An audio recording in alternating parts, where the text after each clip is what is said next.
오늘 저희가 함께 살펴볼 이야기는요, 요한복음 1장 35절부터 나오는 내용입니다. 나를 나 자체로 보시는 예수님. 이런 주제로 좀 깊이 들어가 볼까 하는데요. 네, 예수님이 초기 제자들을 부르시는 그 장면들이죠. 맞아요.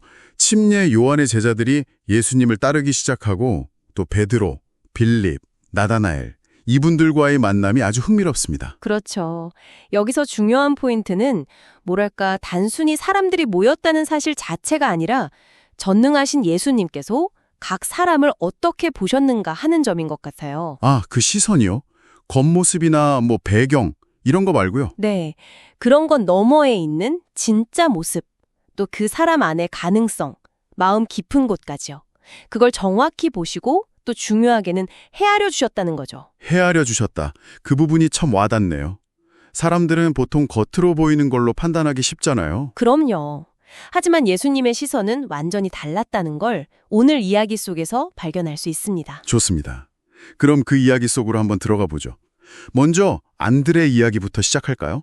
침례 요한이 보라 하나님의 어린 양이로다 하니까 그 말을 듣고 안드레와 또 다른 제자가 예수님을 따르잖아요. 네, 아마도 사도 요한이었을 것으로 추정되죠. 그리고 안드레가 바로 자기 형 시몬, 그러니까 베드로죠. 시몬에게 가서 우리가 메시아를 만났다 이렇게 전하고요. 네, 그 만남의 장면이 참 인상적이에요. 맞아요. 예수님이 시몬을 딱 보시고 하신 첫 마디. 너는 요한의 아들 시몬이구나. 앞으로는 너를 게바라고 부르겠다. 이게 어떤 의미가 있을까요? 이게 정말 중요한 부분인데요. 시몬은 그냥 평범한 이름이었지만 예수님은 그에게 게바라는 새 이름을 주세요. 게바요. 네, 아람어로 간석이라는 뜻이죠. 헬라어로는 베드로고요. 이건 그냥 별명을 지어주신 게 아니에요.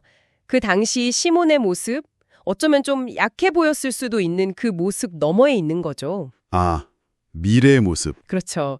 단단하고 흔들리지 않는 교회의 기초석이 될 그 잠재력을 전능하신 분으로서 이미 보신 거예요. 그리고 그 가치를 알아보고 헤아려 주신 거죠. 새 이름을 주심으로써요. 와, 단순히 알아보는 걸 넘어서 그 가능성을 헤아려 이름으로 선포해 주신 거군요. 정말 놀랍네요. 네, 전능하신 분이기에 가능한 통찰이라고 할 수 있습니다. 자, 그럼 다음 인물, 빌립과 나다나엘 이야기로 넘어가 볼까요? 이 이야기도 참, 뭐랄까, 극적이죠. 네, 빌립이 친구 나다나엘에게 가서 예수님을 소개하잖아요. 모세가 율법에 기록했고 여러 예언자가 기록한 그분을 우리가 만났다고요. 그런데 나다나엘 반응이 영 시큰둥하죠? 나사렛에 무슨 선한 것이 날 수 있느냐. 딱 이렇게요. 네, 그 지역에 대한 편견이 있었던 거죠. 그런데 예수님은 자기에게 다가오는 나다나엘을 보시고는 이렇게 말씀하세요. 보아라, 저 사람이야말로 참으로 이스라엘 사람이다.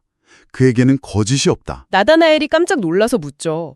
아니, 저를 어떻게 아십니까? 그때 예수님의 대답이 정말 핵심인 것 같아요. 네, 빌립이 너를 부르기 전에 네가 무화과나무 아래에 있는 것을 내가 보았다. 무화과나무 아래. 그게 어떤 의미가 있었나요? 당시 유대인들에게 무화과나무 아래는 좀 개인적이고 경건한 장소였어요. 조용히 말씀을 묵상하거나 기도하는. 그러니까 예수님은 나다나엘의 불회의적인 말이나 출신 지역에 대한 편견, 이런 겉모습이 아니라요. 그 이전에 그가 홀로 하나님 앞에서 가졌던 진실한 마음, 메시아를 기다리던 그 간절한 소망을 이미 다 알고 계셨던 거예요. 그 진심을 먼저 보신 거군요. 그렇죠. 그리고 그걸 알아주시고 또 헤아려 주신 거죠. 네 안에는 거짓이 없다고 말씀하시면서요. 이것도 역시 전능하신 분이기에 가능한 깊은 이해입니다. 정말 속마음을 꿰뚫어 보시는 거네요. 겉으로 드러난 태도나 편견에 속지 않으시고 그 사람의 본질, 가능성, 또 마음속 깊은 열망까지. 네, 바로 그겁니다. 베드로에게서는 미래의 단단한 반석을 보셨고 나다나엘에게서는 그 순간의 진실된 마음, 거짓 없는 그 중심을 보신 거죠. 이것이 바로 나를 나 자체로 보시는 예수님이라는 말씀이시군요. 맞습니다. 오늘 저희가 살펴본 것처럼 예수님은 우리의 겉모습, 배경, 심지어 우리가 가진 의심이나 편견, 그 너머를 보시는 분이에요. 그리고 중요한 건 전능하신 분으로서 단순히 그걸 아는 데서 그치는 게 아니라 그 진실된 마음과 숨겨진 가능성을 깊이 헤아려 주신다는 거죠. 돌멩이 같아 보였던 베드로 안에서 반석의 가능성을 헤아려 주셨고 회의적이었던 나다나엘의 그 진실함을 먼저 알아보고 헤아려 주셨고요. 네, 그렇습니다. 전능하신 분위기에 가능한 깊은 이해와 헤아림이죠. 결국 이 이야기들이 우리에게 주는 메시지는 분명한 것 같아요.